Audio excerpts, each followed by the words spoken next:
Olá pessoal, tudo bom com vocês? É uma honra mais uma vez estar aqui participando deste grande projeto Lendo a Bíblia em um Ano. E convidamos a todos vocês a participar conosco, dar um retorno aí, compartilhar nos seus grupos, né? Já estamos passando dos 100 dias da leitura da Bíblia em um ano. Só para lembrar que aqui estamos enfatizando apenas os pontos principais para melhor compreensão da sua leitura.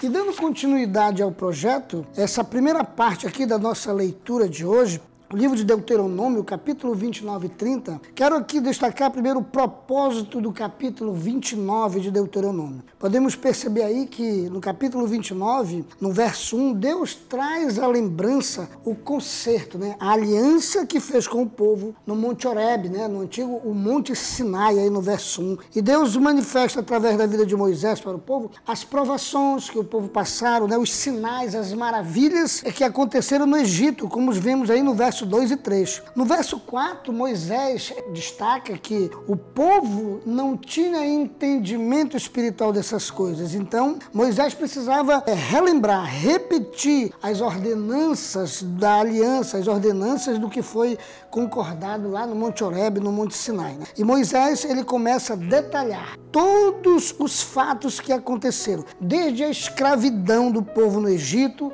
passando pela peregrinação no deserto, né? Porque essa peregrinação aí no verso 5 ao 8, era necessário que isso acontecesse para que o povo conhecessem o seu Deus, o Senhor Deus, né? No verso 9, Moisés convida o povo, novamente, a guardar e cumprir as palavras do concerto. Essa guarda e cumprimento do concerto, isso era a base para que o povo alcançasse a sua prosperidade, né? Aí, como nós vemos no verso 9, a prosperidade do povo dependia dessa guarda e cumprimento das palavras do concerto, em obediência a esta aliança. E por fim, no verso 10 ao 28, Moisés ele lança a responsabilidade sobre o povo. Você lê esse verso 10 ao 28, você vai entender que Moisés lança a responsabilidade sobre o povo para não servirem a outros deuses, né? E Moisés declara ao povo, no verso 29, que tudo está revelado, está patente aos olhos desse povo, do povo israelitas, para eles, e que todos estão cientes das ordenanças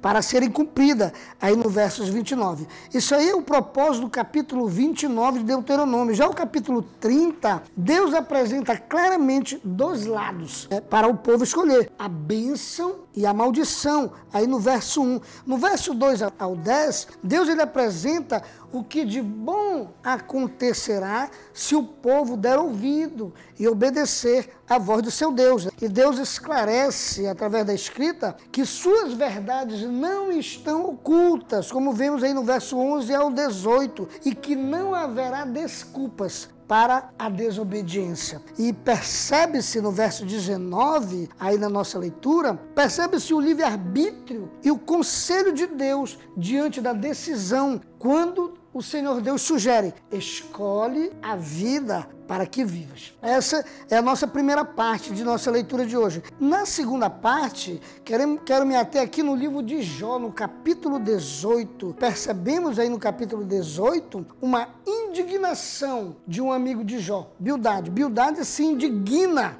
Aí do verso 1 ao 4, nós podemos perceber na leitura a Bildade zangado com Jó. Mas para nós entendermos, precisamos voltar no capítulo anterior, no capítulo 17 de Jó, quando Jó ele acusa os seus amigos diante daquela situação que Jó se encontra. E no verso 2 do capítulo 17, observamos Jó acusando, chamando eles de zombadores, né? No verso 4, ele diz que os seus amigos não têm entendimento do que está acontecendo. Ele fala no verso 10 que ele se encontra em meio a homens sem sabedoria. E em contrapartida, na nossa leitura do capítulo 18, Bildade, ele se indigna com Jó. E ele começa descrevendo a sorte dos ímpios, dando a entender que Jó andava na impiedade, aí como nós podemos ver no verso 5 ao 20. E por fim, percebemos uma insinuação de Bildade para com Jó, de que Jó nem mesmo conhecia